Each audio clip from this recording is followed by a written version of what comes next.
예, 우리 옆에 계신 분과 이렇게 한번 인사합시다. 이렇게 합니다. 잘 들어보세요. 우리를 향하신 하나님의 계획은 언제나 선하십니다. 시작. 우리를 향하신 하나님의 계획은 언제나 선하십니다. 이 짧은 문장 뭐 헷갈리진 않으셨죠? 예, 우리를 향하신 하나님의 계획은 언제나 선하십니다. 정말 그렇게 믿으시나요? 예, 아내도 이렇게 지켜주셨는데요. 우리 계속해서 우리 성도들이 이 세상에서 경험하는 악과 고통의 문제, 그것에 대해서 어떻게 우리가 세상적인 관점이 아닌 복음과 성경의 관점으로 그 악과 고통을 해석하고 믿음으로 반응할 수 있는지, 우리의 신앙과 삶에 있어서 너무 중요한 이 악과 고통의 문제를 함께 살피고 있습니다.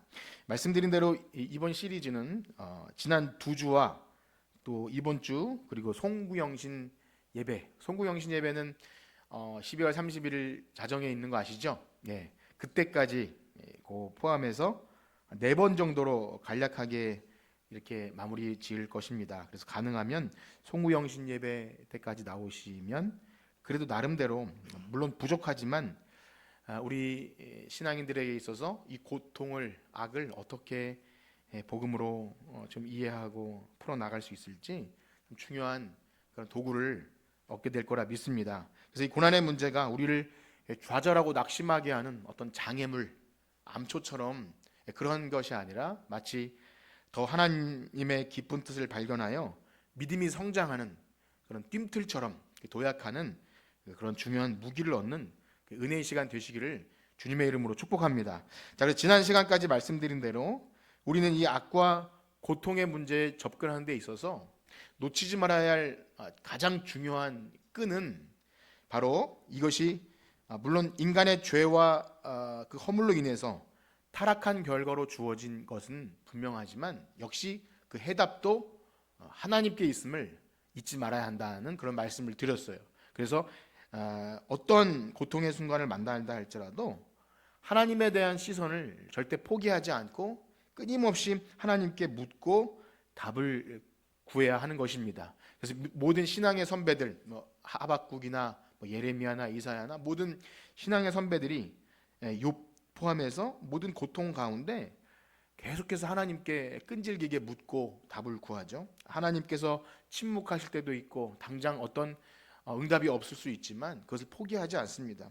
그때 그것이 뭐 탄식이든 절규이든 기쁜 한숨이나 때로는 하나님을 원망하고 나의 탄생을, 내가 이 땅에 태어난 것조차, 내 목숨조차 참 버리고 싶은 그런 절규라 할지라도 어쨌든 하나님께 묻고 답을 구하는 것을 포기하지 않는 것. 그때 신자들은요, 성도는 고난 가운데서 신비하게도 우리와 함께 하신 하나님, 우리에게 여전히 말씀하신 하나님, 크고 비밀한 일을 계획하신 하나님을 경험하게 될 줄 믿습니다. 그렇습니다. 이런 하나님에 대한 새로운 이해가 편안할 때가 아니라 고통 가운데 있다는 것이죠. 그래서 혹 여전히 우리의 삶의 그 문제, 우리가 기도의 자리에 나오고 또 신음했던 그 문제가 여전히 있어도 우리가 하나님에 대한 이해가 새로워지면 신기하게도 그 하박국의 고백처럼 무화과 나무 잎이 마르고 밭에 소출이 없고 또 외양간 송아지가 없어도 우리가 누구로 인해서 즐거워합니까? 예, 난 여호와로 인하여 즐거워하리. 오직 하나님 한 분만으로 인해서 참 감사와 기쁨이 넘쳐서 즐거운 일이 있어서가 아니라 정말 고통 가운데도 우리의 예배가 끊임없이 나오게 될 줄 믿습니다. 그렇습니다. 우리는 이제 이런 것을 알았어요. 아, 그렇구나. 하나님 잘 믿는 신자들에게도 고통이 있고 그것은 하나님의 주권 아래에 있다. 그리고 그 악과 고통이 있는 세상에서 하나님은 우리에게 그 인내하심을 인내하게 하셔서 뭔가 이루게 하시는 것이 있음을 알았습니다. 그래서 그 이유는 바로 그 과정을 통해서 말씀드린 대로 하나님의 놀라운 계획들, 우리 일을 거룩하게 하시는 은혜, 여러 가지 많은 것들이 있죠. 다 설명할 수 없는 많은 것들. 자, 그런데요, 한번 생각해 봅시다. 제가 방금 드린 이 말씀, 하나님께서 고난을 통해서 우리에게 뜻하신 바가 있다. 이 말씀은 아마 우리 중 대부분, 그래도 교회 좀 다녀보신 분들은 처음 듣는 이야기는 아닐 거라 그렇게 생각이 됩니다. 그렇죠? 예. 오늘 최근에 처음 듣는 이야기는 아니죠. 신자들에게도 고통이 있고 그 고통을 통해서 하나님께서 이루고자 하는 계획이 있다. 이따가 이제 말씀 후에도 우리가 드릴 찬양 중에 그 김석균 목사님께서 작사 작곡한 곡인 왜 나만 겪는 고난이냐고, 원망하지 마세요. 이렇게 보면 고난의 뒤편에 있는 주님이 주실 축복 기대하며 감사하세요. 얼마나 그 찬양에 우리가 또 은혜를 받게 되는지 몰라요. 그렇죠? 네. 그래서 우리 신자들이 고난에 대처하는 자세에 대해서 이런 하나님이 더 큰 복을 주실 것이라는 기대와 소망을 가지고 좀 인내해야 한다라는 그런 어떤 뭐 교리는 아닐지라도 어떤 이론, 신앙의 경험, 그런 것은 많이 들었던 내용입니다. 그런데 우리가 좀 주의해야 할 것이 있는데요, 이러한 내용들을 그저 이론으로 그렇게 쉽게 생각한다든지 아니면 단순히 고난 뒤에 더 큰 복을 주실 것이라는, 세상에서 더 잘 될 것이라는 식으로 단순 논리로 적용하면 안 된다는 것입니다. 그래서 또 혹 누가 고난 당했을 때 이러한 이론을 잣대를 들이대면서 쉽게 단순하게 막 기뻐하라고 하든지 감사하라고 하든지, 야, 하나님이 더 좋은 것 주실 거니까 너무 낙심하지 마, 이렇게 너무 쉽게 얘기하면 안 됩니다. 당연한데 쉽게 얘기하는 것은 매우 조심해야 합니다. 그것이 맞다 할지라도 굉장히 조심해야 합니다. 그러한 태도는 자칫 이런 것일 수 있어요. 욥의 세 친구가 욥이 고난 당할 때 욥을 찾아와서 끊임없이 한 얘기가, 야, 너가 분명히 뭔 죄진 것이 있으니까 고통당하는 건 아니겠냐, 빨리 회개해라. 빨리 회개하면 하나님이 이런 말씀을 해요. 내 시작은 미약하였으나 내 나중은 심히 창대하리라. 그렇게 위로인지 아니면 그 세상 말로 뭘 먹이는 말인지 굉장히 참 욥은 훨씬 더 고통을 더 가중시킵니다. 그래서 우리는 식당이나 이런 데 교회 다니는 집에 빌다시 말한 내 시작은 미약하였으나 내 나중은 심히 창대하리라, 이 말씀을 우리 잘 그 맥락 가운데 이해해야 되는데요, 그냥 쉽게 말할 것이 아닙니다. 그렇습니다. 저는 이 말씀을 전하는 목사로서 이렇게 말씀을 통해서 여러분들에게 미리 권면할 수 있지만, 실제로 우리 가운데, 우리 교회 성도 가운데 정말 말할 수 없는 고통을 당한 어떤 가정이나 어떤 분이 있다면 그때 제가 이렇게 할 수 없죠. 그냥 울어줄 수밖에 없고, 그냥 어떻게 하면 하나님의 위로가 있을 것인가, 참 그렇게 기도할 뿐이지 어설픈 신앙 지식이나 어떤 논리를 가지고 그렇게 쉽게 말할 수 없다는 것, 여러분들에게 그렇게 말씀드립니다. 그렇습니다. 기독교 복음이 말하는 악과 고통에 대처하는 자세는 세상이 말하는 뭐 고생 끝에 낙이 온다는 고진감래 이런 것이나, 아니면 지금은 좀 안 좋으니까 좀 좋아질 것이라고 하는 새옹지마 있지 않습니까? 예, 말이 나갔다가 또 말을 또 두 마리 들고 이런 식으로 그렇게 쉽게 말할 수 없고요. 뭐 긍정의 힘이나 잘 되는 나 이런 식으로 세상이 말하는 방식대로 말하지 않습니다. 그래서 오늘 우리가 살필 이 로마서 8장 28절에 모든 것이 합력하여 선을 이룬다 라는 이 말씀도, 우리가 이것을 잘 맥락을 알지 못하면 어쨌든 하나님은 우리가 당한 모든 좀 안 좋은 상황들도 다 좋은 곳으로 바꿔주실 거야, 세상 기준으로 좋게 해주실 거야, 이렇게 단순하게 생각해서는 안 된다는 것입니다. 그렇다면 무엇입니까? 하나님께서 우리 신자들의 삶에 이루시는 선, 바로 하나님의 선이 무엇인지 알아야 이 말씀이 정말 진가가 무엇인지를 알게 됩니다. 이 능력 있는 말씀, 로마서 8장 28절에 이 정말 위대한 말씀이 무엇인지를 우리 깨닫게 되죠.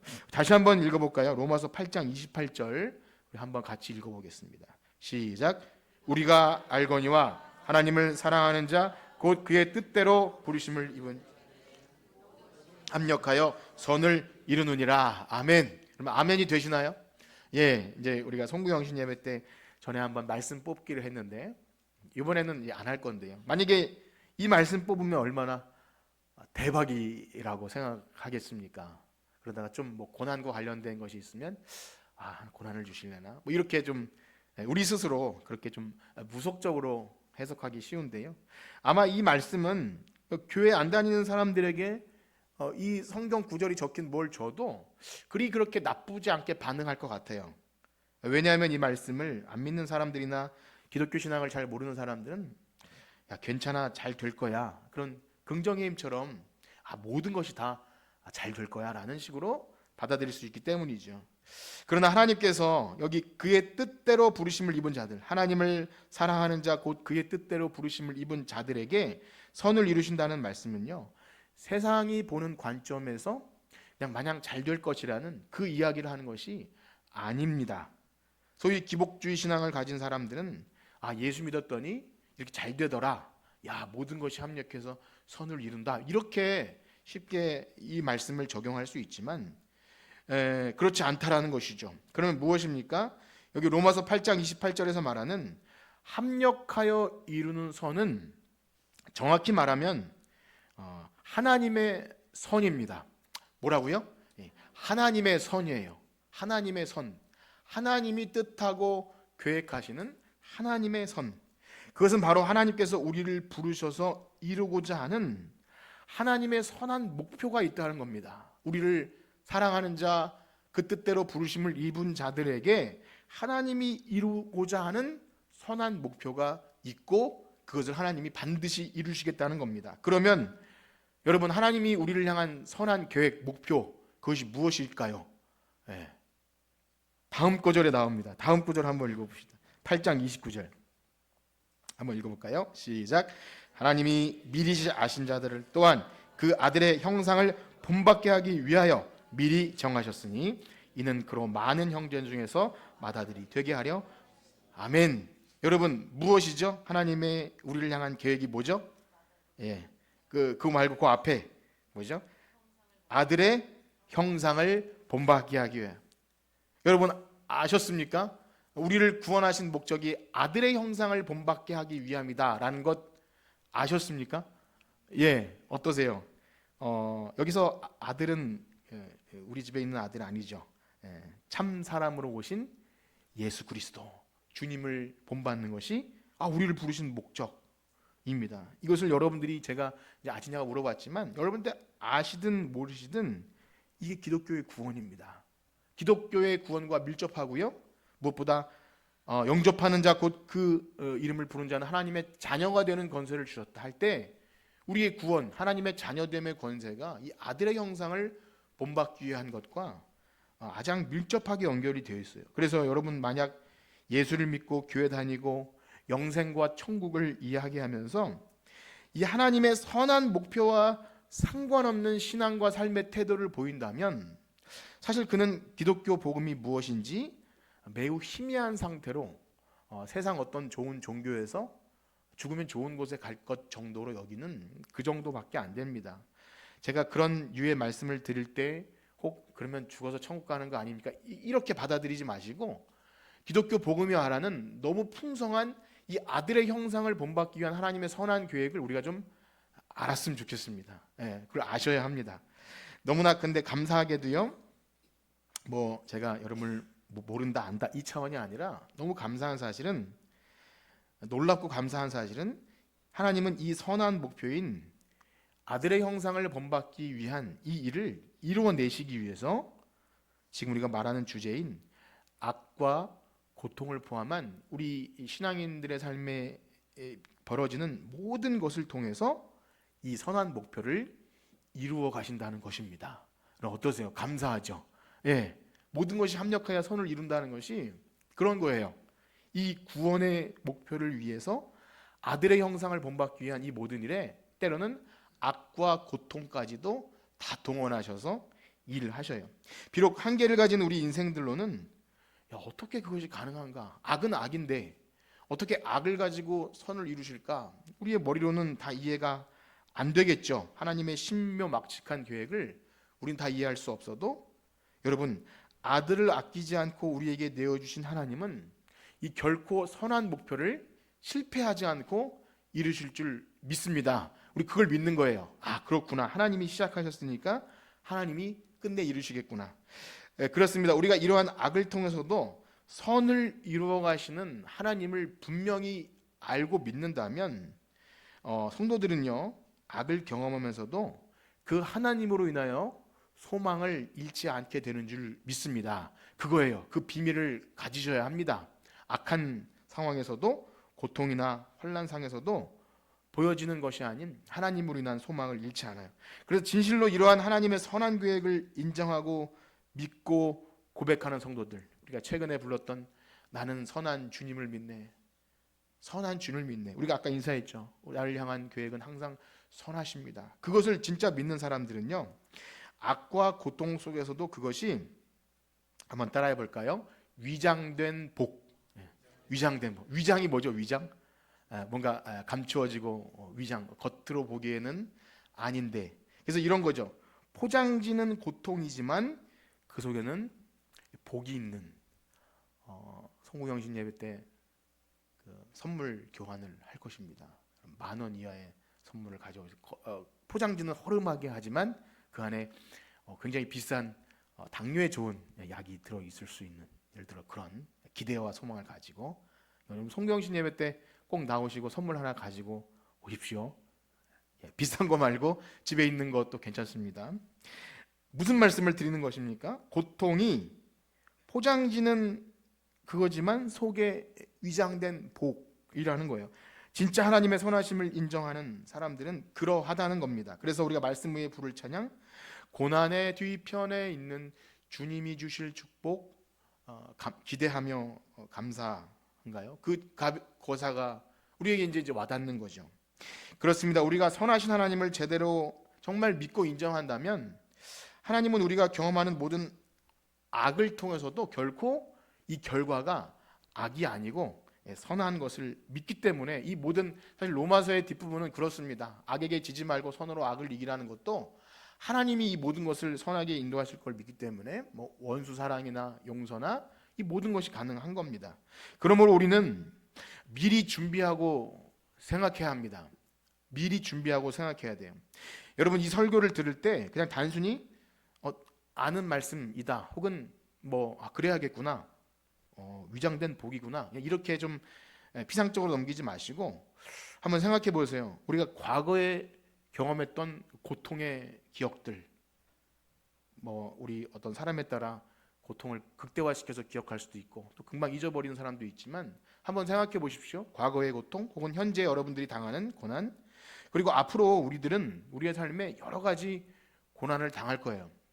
요즘에 컨디션이 좋거나 굉장히 신앙이 좋아서 그런 사람들도 앞으로 분명히 시험도 들고 넘어짐도 있을 것입니다. 우리가 피하고 싶은 그런 순간들조차 하나님의 선하신 손 안에 있을 때 결코 우리를 망하게 하지 않는다는 사실을 믿어야 할 것입니다. 그러하기에 주님도 그런 말씀하시죠. 나로 말미암아 너희를 욕하고 박해하고 거짓으로 거슬러 모든 악한 말을 할 때에 너희에게 무엇이 있다고 하죠? 너희에게 복이 있나니. 여러분 그 성경 감상 안 하시고 계시나요? 예. 너희에게 복이 있나니 기뻐하고 즐거워하라. 하늘에서 너희 산. 그런 거예요. 아, 그렇구나.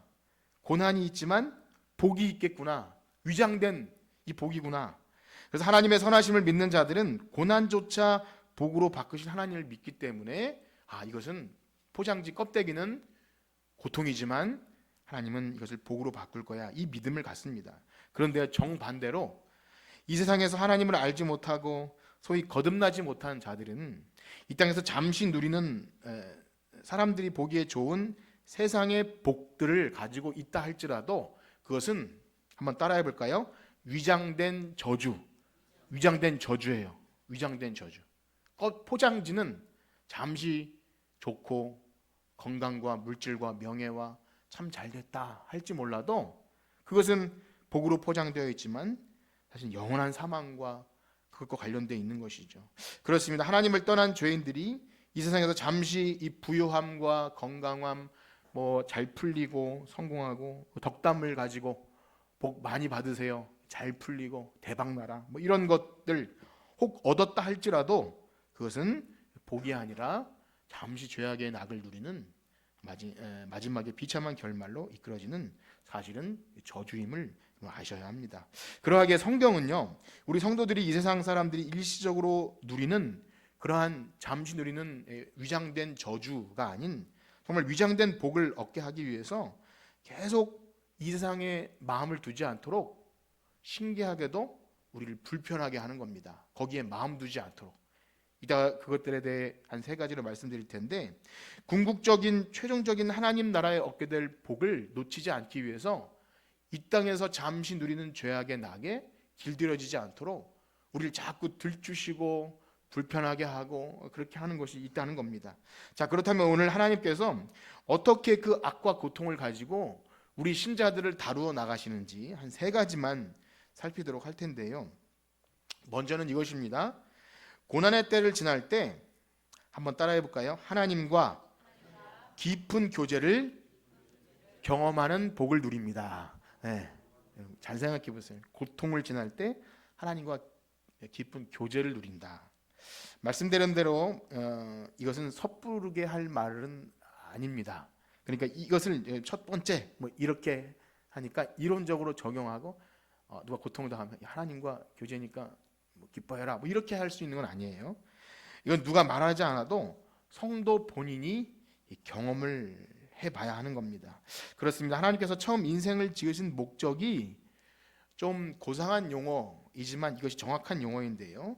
하나님과 우리가 교제하기 위해 우리를 지으셨음을 믿으시길 축복합니다. 교제, 우리가 세상에서 여러 가지 뭐 교제라는 단어를 쓰지만 하나님과 대화하고 또 소통하고 하나님 말씀에 순종하며 이 모든 것을 성경은 교제라 그래요. 하나님과 교통. 그래서 그 하나님과 교제가 끊어지지 아니할 때 인간은 가장 행복합니다. 하나님의 형상을 가진 인생들은 하나님과 교제가 있을 때 가장 복되고 행복한 거예요. 물론 우리가 죄 아래 갇혀서 허물과 죽은 그리고 아직 하나님을 잘 알지 못할 때는 소위 거듭나지 않은 상태는 이 말이 무슨 뜻인지를 결코 이해할 수 없습니다. 아니 무슨 하나님과 교제하는 것이 복이 되나 그러시는 거죠.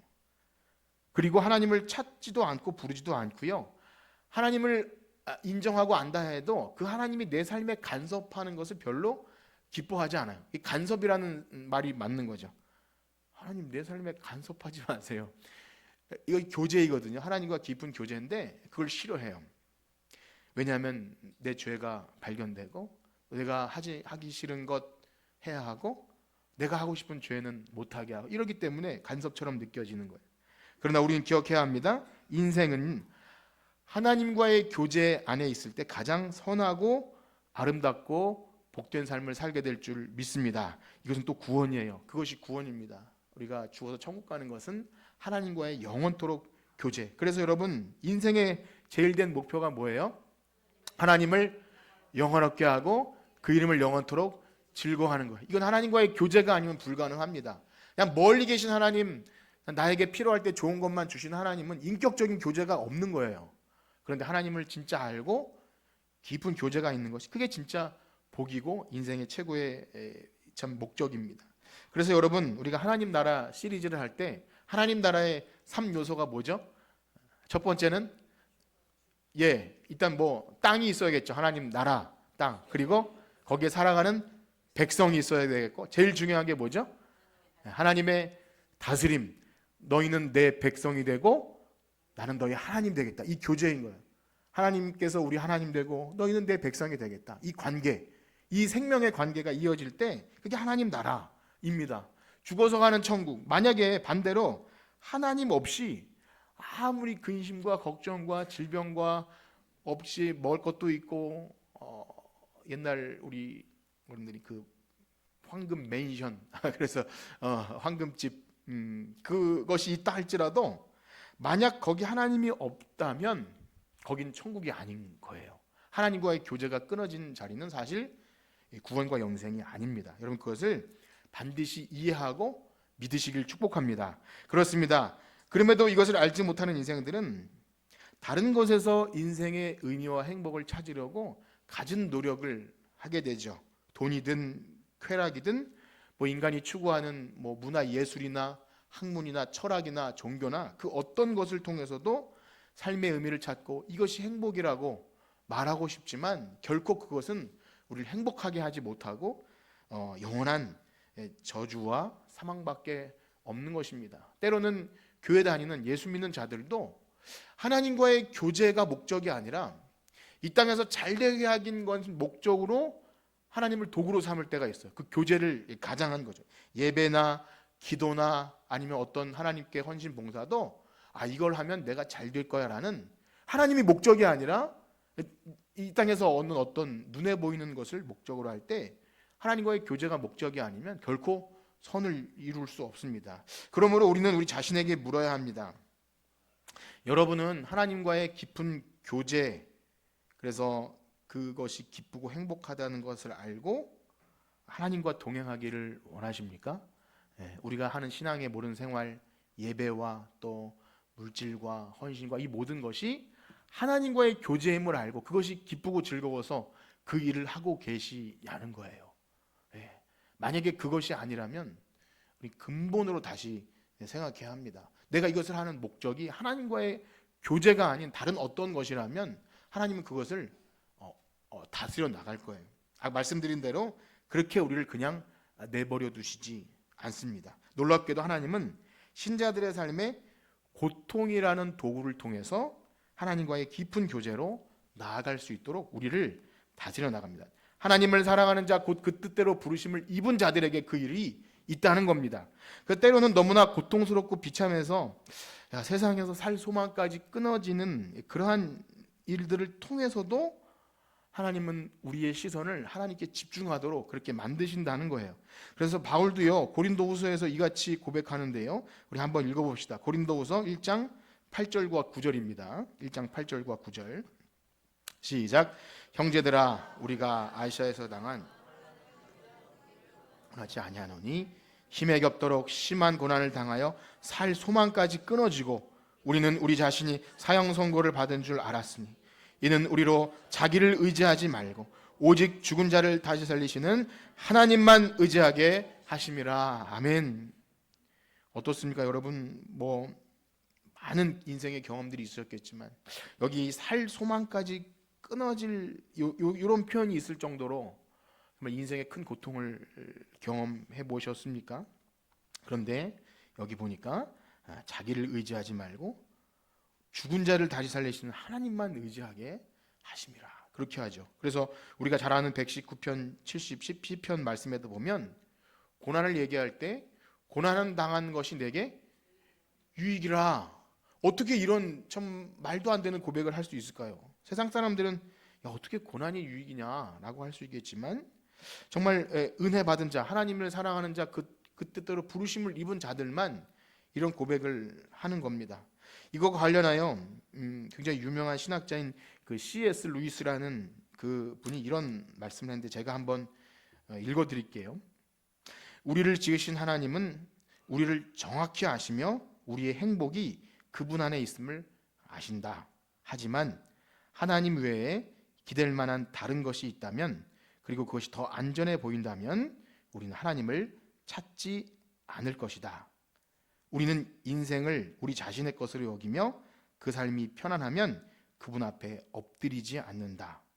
그럴 때 하나님이 우리의 관심을 끌려면 우리 자신의 삶을 불편하게 만들고 거짓 행복의 근원을 없애는 것밖에 없다. 그분은 우리를 얻기 위해서 창피함을 무릅쓰신다. 우리가 줄곧 하나님 외에 다른 것을 찾다가 더 좋은 것이 하나도 없어서 마지못해 찾아오도록 하시기 때문이다. 여러분 어떠신가요? 공감이 되시나요? 이 글이 유능한 참 유능한 신학자 C.S. 루이스만 쓸 수 있는 글은 아니라고 저는 생각이 돼요. 왜 그렇습니까? 여러분 삶에 편안하게 기댈 것이 있고 의지할 것이 있으면 하나님께 엎드리게 됩니까? 그렇지 않잖아요. 그렇지 않게 됩니다. 목사인 저조차도 뭔가 의지할 인간과 뭔가 일이 계획대로 돼가고 뭔가 교회나 가정이나 뭔가 일이 순조롭다 그러면 기도 안 하게 돼요. 이상하게 하나님 없이도 내 힘으로 하는 것처럼 그렇게 되는 것이 우리 인생입니다. 그런데 정말 고난이 있고 믿었던 사람에게 배신을 당한다든지 아니면 내가 의지하고 소망했던 것들이 뭔가 좌절을 겪으면 내가 하나님밖에 의지할 것이 없는데 사람을 의지했구나, 이런 일들을 겪게 되는 거죠. 그렇습니다. 우리는 생각해야 합니다. 하나님께서 우리에게 고난을 허락하실 때 그때 가만히 서서 야, 내가 하나님께 집중하지 못하고 혹시 하나님보다 다른 것 의지하지 않았는가? 하나님을 최고로 둬야 되는데 하나님을 두 번째, 세 번째도 아니고 네 번째, 하나님 전 잘 살고 있으니까 전 내버려 두십시오, 이렇게 하나님을 외면하지 않았는가 생각해야 합니다. 그때 하나님은 우리를 제자리로 돌려놓으시기 위해서 고통도 허락하시는 줄 믿습니다. 아멘이 되시나요? 그럼에도 불구하고 하나님 이건 너무 하시는 거 아닙니까? 라고 혹시 하실 수 있는 분 있을 수도 있어요. 여러분, 근데 이게 하나님이 왜 너무 하시는 겁니까? 한번 생각해 보세요. 우리를 죄에서 구원하시기 위해 아들까지 아끼지 않고 내어주신 하나님이 모든 것을 거셨는데, 아들을 걸고 우리를 구원했는데, 우리가 딴청하고 딴 데 관심을 두면 무슨 수를 써서라도 잡아다 놓지 않겠습니까? 여러분, 마누라가 집 나갔다고 그렇게 하지 않잖아요. 뭐 사랑이 식었다고 그래, 사랑은 변하는 거, 이렇게 하지 않지 않습니까? 무슨 수를 써서라도 뭐 자식이나 사랑하는 사람이 변절하면 무슨 수를 써서라도 제자리에 갖다 놓는 것, 가짜 사랑이 아니면 그러한 거죠. 하나님이 우리를 사랑하는 증거로 아들을 거셨는데 우리가 딴청하고 딴 생각하고 다른 걸 더 사랑하면 무슨 수를 써서라도 고통을 통해서라도 우리를 제자리에 갖다 놓게 하심을 믿으시길 축복합니다. 그래서 하나님의 주시는 고통은 그것마저도 선입니다. 그래서 그렇구나. 왜 고통도 선인가? 실제로 우리 주변에 많은 신앙인들의 간증을 들어보면 그때 고통의 시간을 지날 때는 왜 하나님이 나에게 이런 시간을 주셨는지 이해가 안 되고 참 답답하고 뭐 그렇게 원망스럽기도 하지만 그런 간증을 하지 않습니까? 지나온 세월 돌아보니 하나님이 그렇게 하지 않았다면 나의 미련함과 고집스러움과 불순종과 정말 딱딱한, 그래서 뭐 압력밥솥에 넣고 해도 경운기로 갈아도 안 되는 나의 딱딱함을 고난을 통해서 다시 하나님께로 돌아키셨구나. 이것은 어떤 대신학자가 아니더라도 여러분 충분히 하실 수 있는 고백 아니겠습니까? 여러분, 그렇죠? 여러분들은 누구든지 다 시인이 될 수 있고 하나님께 찬양할 수 있는 가사를 쓸 수 있는 거예요. 이것은 우리의 고통을 통해서 하나님이 알게 하시는 신비입니다. 그렇습니다. 사랑하는 성도 여러분, 어떠하신가요? 여러분들의 삶에 그러한 고통의 시간들이 하나님이 우리로 하여금 하나님과 깊은 교제를 누리는 그런 복을 경험하기 위해 주셨다는 것을 믿으십니까? 그렇다면 그 하나님을, 선하신 하나님을 믿는 거예요. 그 하나님을 믿기 때문에 앞으로도 우리를 인도하신 하나님을 믿는 겁니다. 지나온 삶을 돌아보고 또 앞으로 살아갈 삶을 돌아볼 때 우리 인생에 눈에 보여지는 것이 아니라 그렇게 인도하신 하나님, 잡아다 놓고 집 나가도 잡아다 놓는 그 하나님. 자, 그런가 하면요, 두 번째로는요, 하나님께서 고통을 통해서 우리 삶에 이루고자 하는 그 하나님의 선은 한번 따라해 봅시다. 우리의 진실한 믿음입니다. 그래요. 진실한 믿음을 자라나게 하기 위해서 그걸 사용해요. 첫 번째로 말한 신자가 하나님과 깊은 교제를 경험한다고 할 때 우리가 때때로 좀 뭔가 착각할 수가 있는 것이 이런 게 있어요. 마치 하나님과 대화하고 맛있는 음식을 먹고 데이트하듯이 차 한잔하고 좋은 곳에 경치를 보고 걷고 하는 이 정도, 실제 그러진 않더라도 그런 느낌. 그래서 옛날에 어떤 분은 새들과도 대화할 정도로 그렇게 황홀함을 경험하고, 또 어떤 경우엔 찬양 집회나 어떤 곳에 눈물을 흘리고 하나님을 예배하고 그렇게 막 황홀한 느낌에 빠지는 그런 것이 하나님과 교제하고 대화하는 것인가? 그것도 전혀 없다고 할 수는 없겠지만 성경은 그런 식으로 말을 하지 않더라고요. 하나님과 교제가 어떤 식으로 말하면, 바울은 우리의 믿음의 여정을 이렇게 얘기해 주는데요. 우리 고린도후서, 이 고린도후서를 이따가 좀 더 읽겠지만 이 고난 가운데 있는 기록한 책인데, 고린도후서 5장 6절과 7절을 한번 같이 읽도록 하겠습니다. 고린도후서 5장 6절과 7절 시작. 그러므로 우리가 항상 담대하여 있는 줄 아노니 이는 우리가 믿음으로 행하고 보는 것으로 행하지 아니함. 아멘. 우리의 신앙의 삶이 믿음으로 행하고 보는 것으로 행하지 아니함이라 이렇게 얘기해요. 당연히 믿음은 보이지 않는 것을 믿는 것인데, 이것은 우리가 믿음이란 용어를 쓰면서도 실제 우리는 봐야 믿죠. 뭔가 눈앞에 조그만 구름 한 조각이라도 있어야 기대와 희망을 갖고, 그것이 사라지면 낙심하게 되는 것이 우리 인생이지요. 그래서 보이는 것을 통해 좌지우지되고 그렇게 낙심했다가 기대했다가 하는 것이 우리인데, 진실한 믿음으로 행한다는 것은 여기 말한 것처럼 보는 것으로 행하지 않는 거랍니다. 보는 것으로 행하지 않는 것. 즉 우리 눈에 보기에 이론적으로 또 뭐 어떤 경험적으로 야 이렇게 되면 좋은 신호야, 잘 될 거야, 여기에 베팅을 하고 이런 게 아니라 눈앞에 보기엔 전혀 가능성이 없는 상황에서도 하나님의 선하심을 믿기에 변치 않는 그 진실한 믿음. 그렇습니다. 여러분 어떠신가요? 뭐 제가 묻지 않아도 저 자신부터가 뭔가 뭐 교회나 가정이나 이게 좀 잘 될 것 같다 하면 굉장히 기대와 희망을 갖고 믿음이 좋은 것 같다가도 뭔가 좀 안 좋은 신호가 이렇게 보이면 굉장히 낙심을 하게 되는 것, 그게 우리이죠. 하나님에 대한 신뢰가 약했다가 강했다가 들쑥날쑥해 합니다. 여러분 어떠신지 모르겠어요. 굉장히 갈팡질팡해요. 그것을 진실하지 않은 믿음이라고 말합니다. 진실한 믿음이 아니다. 그러한 상태로는 그 하박국의 고백처럼 난 여호와로 인하여 즐거워하리, 이런 고백은 나올 수가 없어요. 그러니까 외양간 송아지가 있어야 되고 밭에 소출이 있어야 되고 무화과 나무 열매가 있어야 즐거워하지, 그것이 없으면 여호와로 인하여 즐거워한다는 고백은 전혀 나올 수 없는 것이 진실한 믿음이 아닌 겁니다. 놀라운 사실은요, 진실한 믿음이 고난 속에서 싹트고 자란다는 거예요. 이게 이제 좀 어려운 것이죠. 하나님은 다양한 고통 상황을 통해서 우리의 믿음을 연단하셔서 자라게 하시는 줄 믿습니다.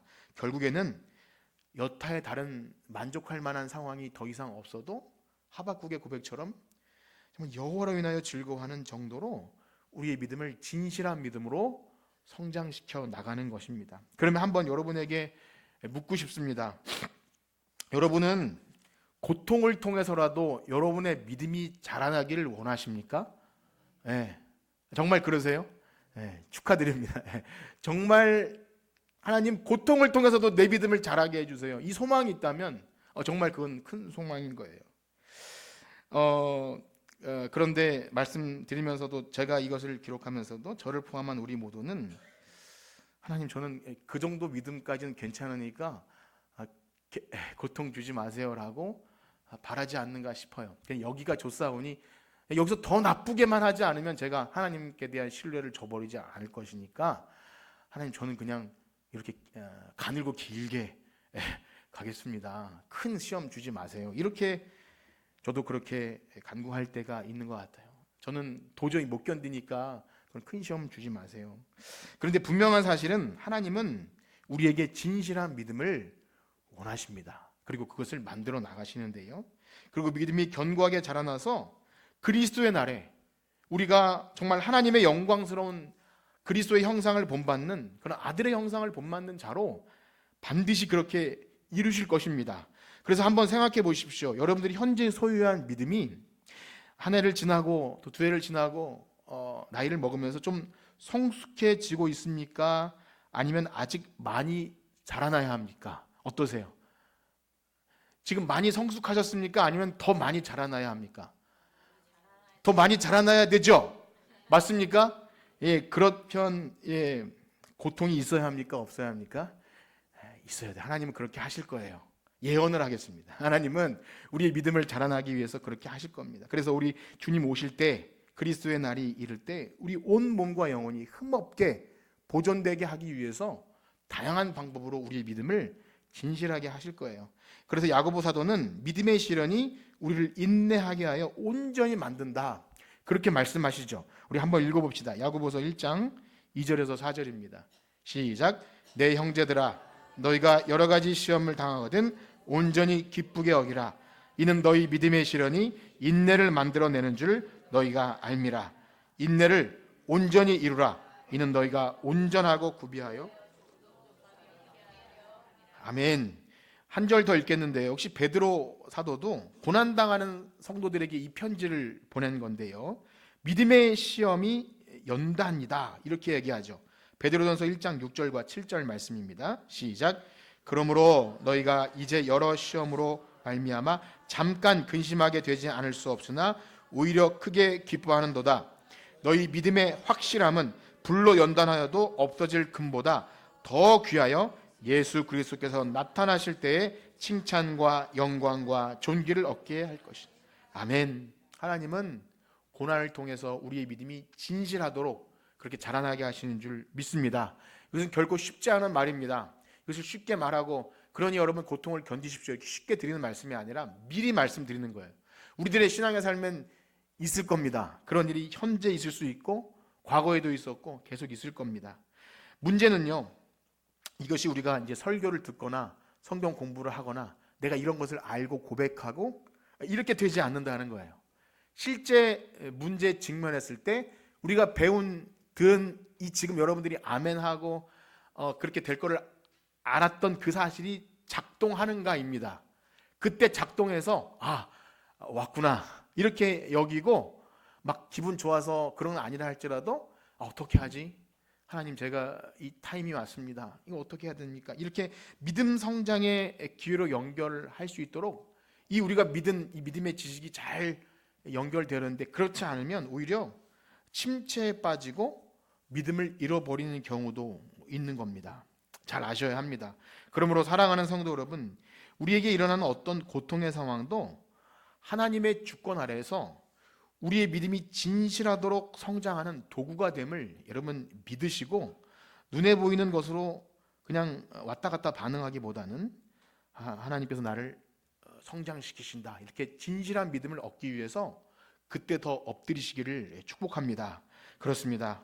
마지막으로요, 세 가지인데요. 마지막으로 하나님께서 신자의 삶의 고통을 통해서 이루고자 하시는 이 선, 하나님의 선이 뭐냐면 바로 그 고통을 통해서 다른 사람에게 유익을 주는데요.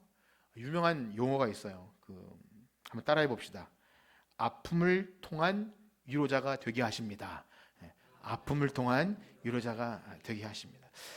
그 책을 읽었는데 그 유명한 헨리 나우엔인가요? 누군지 잘 기억이 안 나는데 그분이 그렇게 말씀. 아픔을 통한 위로자. 그렇습니다. 우리 주변에는 좀 아픔을 겪는 사람을 위로하고 싶지만 그런 일을 당해보지 않은 사람은 좀 위로할 수 없는 경우를 많이 만나게 돼요. 사실 완전히 공감도 안 되고 내가 겪어보지 않으면 섣불리 위로하기 어렵죠. 그런데요, 웃긴 표현이지만 호랍이 마음 과부가 한다 이런 표현처럼 그런 똑같은 아픔을 경험한 사람들은 그 옆에 가 있기만 해줘도 위로가 된다고 하잖아요. 그래서 전에 그 이태원 사고가 났을 때 그 세월호에서 자녀를 잃은 부모들이 같이 가서 그 자리에 있어주기만 해도 너무 위로가 되었다고 그런 이야기를 듣게 돼요. 특별히 뭘 해주지 않아도 같은 아픔을 경험한 사람들이 옆에 있기만 해도 그냥 위로가 되죠. 그렇습니다. 하나님도 우리 신자들이 당하는 고통을 통해서 같은 고통을 당한 사람들에게 위로가 되게 하시는 거예요. 이것을 쉽게 또 말씀드리는 거 아닙니다. 그래서 역시 고난을 많이 당한 고린도후서, 고난 속에서 성도들의 아픔을 기록한 고린도후서에 보면 사도 바울이요, 이 고난과 위로가 어떠한 연결을 갖고 있는지를 이렇게 얘기합니다. 우리 고린도후서 1장 4절에서 7절까지 우리 넉절이니까 저와 여러분들이 교독해 봅시다. 제가 먼저 읽어볼게요. 우리의 모든 환난 중에서 우리를 위로하사 우리로 하여금 하나님께 받는 위로로서 모든 환난 중에 있는 자들을 능히 위로하게 하시는 이시로다. 고린도후서 1장인데요. 죄송합니다. 고린도후서 1장인데 잘못. 고린도후서 1장 4절에서 7절인데요. 그러면 잘 들어보세요. 제가 읽어드릴 테니까 잘 들어보세요. 그리스도의 고난이 우리에게 넘친 것 같이 우리가 받는 위로도 그리스도로 말미암아 넘치는도다. 우리가 환난 당하는 것도 너희가 위로와 구원을 받게 하려는 것이요, 우리가 위로를 받는 것도 너희가 위로를 받게 하려는 것이니 이 위로가 너희 속에 역사하여 우리가 받는 것 같은 고난을 너희도 견디게 하느니라. 너희를 위한 우리의 소망이 견고함은 너희가 고난에 참여하는 자 된 것 같이 위로에도 그러할 줄 알미라. 아멘. 참 신비하죠. 같은 고난을 당한 자가 서로 위로하게 하시는 것. 아무리 복음을 전하는 설교자, 목사라 할지라도, 또는 어떤 경건한 신앙의 선배라 할지라도, 어떤 내가 겪어보지 못한 특정한 고난을 당한 사람을 위로하는 것은 결코 쉽지 않습니다. 저도 최근에 아버님의 돌아가신 이후에나 친구들이 먼저 부모님을 보낸 그것들에 대해서 참 그런 것을 더 경험하게 된 거죠. 죽음에 대해서 그런 것들이 전에는 경험하지 못한 것들을 경험하는 것. 그래서 교회 안에는 다양한 아픔을 가진 사람들이 있지 않겠습니까? 그 아픔을 서로 나누게 될 때 그저 그분이 내 이야기를 들어주기만 해도 목사님의 설교보다, 아니면 어떤 유능한 신학자의 말보다 그것이 훨씬 더 위로가 될 때가 있는 겁니다. 그것이 바로 성도의 교제인 것이죠. 놀라운 사실은 우리 주님께서 죄와 허물을 가진 우리 인생처럼 되심도 그것이 목적이에요. 우리의 질고를 아시고 우리를 동정하실, 우리를 또 위로해 주시기 위해서 그렇게 되셨다고 말씀하시죠. 히브리서 4장 15절과 16절 말씀 한번 보실까요? 히브리서 4장 15절 16절. 히브리서 4장 15절 시작. 우리에게 있는 대제사장은 우리의 연약함을 동정하지 못하실 리가 아니요 모든 일에 우리와 똑같이 시험을 받으시니로되 죄는 없으시니라. 그러므로 우리는 긍휼하심을 받고 때를 따라 돕는 은혜를 얻기 위하여 아멘. 그렇습니다. 우리 주님께서 사람의 몸을 입으시고 우리와 같이 되심은, 여기 보면 똑같이 시험을 받으시니로되 죄는 없으시니라. 우리의 연약함을 동정하지 못하실 리가 아니요. 그러니까 예수님도 그렇게 하셨다는 거죠. 예수님의 방식인 거예요. 그러므로 결국 교회는 세상에서 잘나고 똑똑하고 성공하고 기도응답 잘 받고 흠없는 그런 사람들이 모인 것이 아니라 정말 실패도 해보고 아픔과 상처를 가지고, 그래서 웬만해서는 복음을 듣고 하나님을 알아도 그 상처를 오픈하기 어려운 그런 것도 있는 거죠. 놀라운 사실은 그리스도의 사랑으로 위로받고 용서를 받게 될 때 서로가 다 똑같은 것이 있다는 걸 알게 되고, 그 서로 상처를 싸매고 위로해주는 그러한 방식으로 그리스도의 몸을 이루어간다는 것입니다. 그래서 우리가 조금만 주위를 둘러보면 얼마나 우리의 위로가 필요한 사람들이 많은지 몰라요. 내가 그런 고통을 당해보지 않았을 때는 또 애매한 소리도 들어보고 또 모함도 당해봐야 그걸 알지, 그 전에는 저 사람은 왜 저 정도 가지고 저렇게 시험에 들고 그러나 그렇게 나약하게 볼지도 몰라요. 그런데 우리가 그런 걸 당해보고 넘어져도 보고 죄의 유혹에서 허우적거려 봤을 때 비로소 참 어렵구나, 위로가 필요하고 기도가 필요하구나, 이것을 알게 되죠. 그러므로 하나님은 우리가 당하는 고통이라는 도구를 통해서 그리스도의 몸된 교회가 피상적인 관계가 아니라 정말 위로하는 공동체, 진실로 마음으로 하나 되는 그리스도의 몸을 이루어가시는 줄 믿습니다. 그렇게 될 때 진심으로 우리가 말씀을 자주 읽었지만 다른 사람을 나보다 낮게 여기는 것, 말로는 하지만 이게 안 되잖아요. 다른 사람을 나보다 낮게, 우리 학생들에겐 낮게 여기면 나보다 더 밑으로 여기는 거라고, 낮게 여기는 건 더 위로 올리는 의미인데 낮게만 여겨요. 그게 아니라 다른 사람들을 나보다 더 위로, 더 좋게 여기고, 다른 사람의 눈에 티를 빼기 전에 내 눈에 들보를 보는 이 방식은 고통을 통해서 하신다. 그래서 서로 돌아보아 사랑과 선행을 격려하는 공동체는 고통이 없이는 불가능하다. 그렇습니다. 사랑하는 성도 여러분, 이제 2025년 한 해를 마치고 또 2026년을 맞이하는데, 교회가 언제나 즐겁고 평안하고 기쁘고 성도 간에 아무런 마찰도 없고 늘 성탄 이브처럼 그렇게 활짝 웃고 행복하면 얼마나 좋겠습니까? 그런데 안타깝게도 하나님은 그냥 우리를 그렇게 내버려 두시진 않으실 겁니다. 기억하십시오. 항상 좋지는 않을 거예요.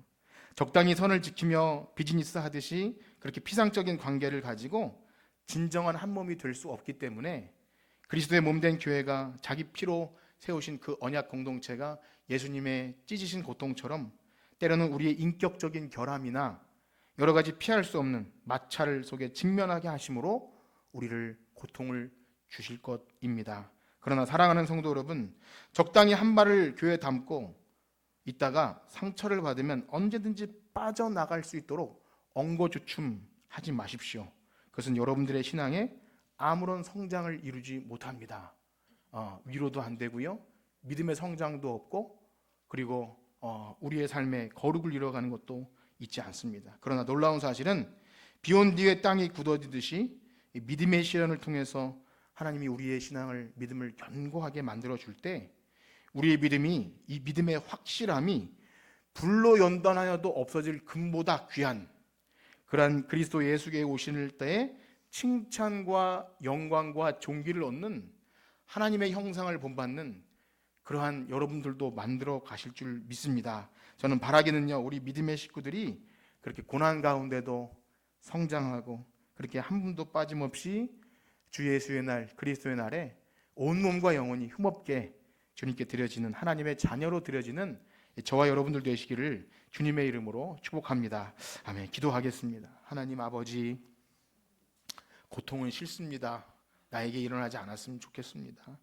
그러나 나의 죄성과 인격적 결함과 또한 나의 끈질긴 불순종은 그것 아니면 선을 이룰 수 없기에 하나님도 아프시지만 우리의 삶에 그러한 것들을 때때로 허락하십니다. 그러나 그것은 우리를 망하게 하거나 죽이는 것이 아님을 알기에, 하나님의 선을 이루어가는 하나님의 신비한 도구임을 알기에 우리의 삶에 그것이 있을 때 미리 말씀을 듣고 준비하여 이 믿음의 이론들이 머릿속에만 있는 것이 아니라 우리의 삶에서 작동하게 하시고 믿음으로 이기고 복음으로 해석하여 하나님의 거룩을 이루어가는 하나님의 자녀, 하나님의 아들의 형상을 덧입는 하나님 백성으로 살아가게 하여 주시옵소서. 감사하며 예수님의 이름으로 기도합니다.